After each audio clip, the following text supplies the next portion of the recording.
In the vast, sunlit plains of the African savanna, the village of Mwanga flourished. Its people were known for their warm smiles and harmonious songs that echoed with the wind. The lifeblood of the village was the Nguvu River, which brought prosperity and health.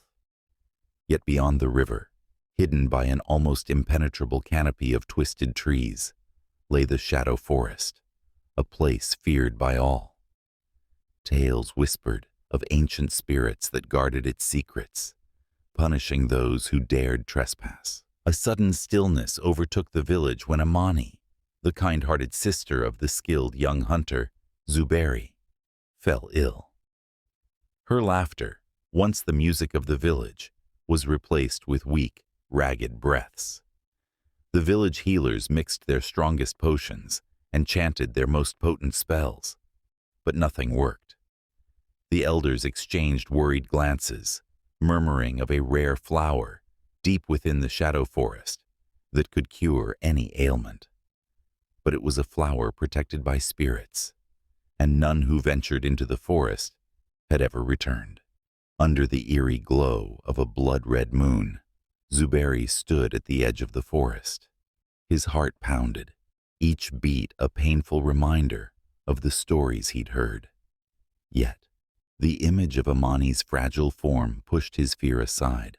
Memories of her laughter, her playful teasing, and her unwavering support filled him with resolve.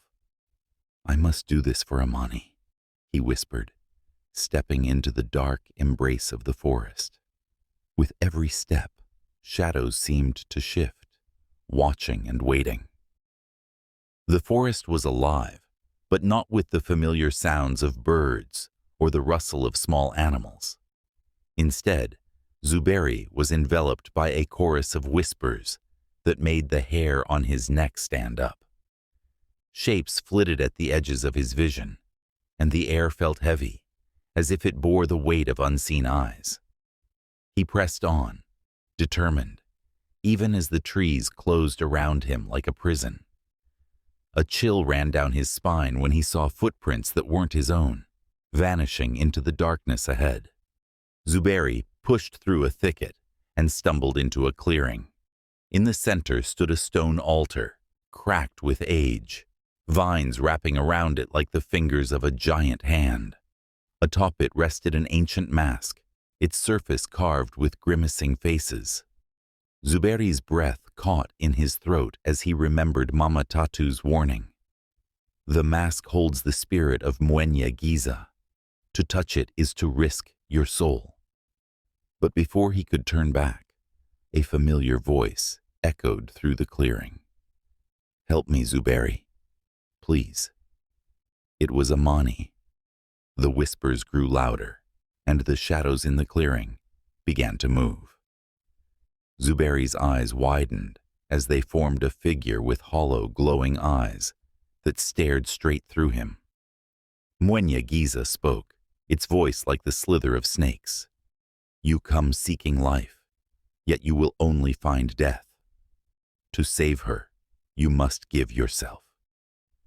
Zuberi clenched his fists, torn between the terror in his heart and the love he felt for his sister. He stepped forward and met the spirit's gaze. "If that is the price, I will pay it." A sudden memory pierced Zuberi's mind. The legend of Kiboko, the warrior who had faced Mwenye Giza and escaped by surrendering not to fear, but to humility. Kneeling on the ground, Zuberi began to chant an ancient prayer, words of defiance spoken not with anger, but with respect and resolve. The spirit roared, its form shaking as the forest erupted in a cacophony of noise. The mask on the altar cracked, splitting in two as a blinding light filled the clearing. Zuberi felt himself fall, darkness consuming him. When Zuberi awoke, he was back at the edge of the forest, the first light of dawn painting the sky. He sat up, confused, until he saw Amani standing nearby. Her eyes wide with disbelief and health returned to her cheeks. Tears streamed down Zuberi's face, as he pulled her into an embrace, feeling the weight of the encounter press upon him. He was different now, marked by the forest, a part of its eternal watch. The villagers gathered, their faces a mixture of joy and awe as they heard of Zuberi's return. But Zuberi himself stood silent, haunted by the whispers that echoed in the back of his mind. Some nights, the villagers claimed they could hear his voice, speaking to the forest, bargaining and battling with the spirits he had defied. And so, the tale of Zuberi's sacrifice lived on, a story of love and the weight of true bravery that bound man and spirit forever.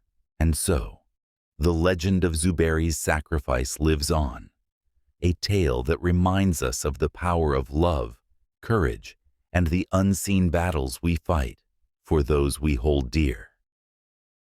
Thank you for watching. If you enjoyed this tale, don't forget to like, comment, and subscribe for more stories that captivate and inspire.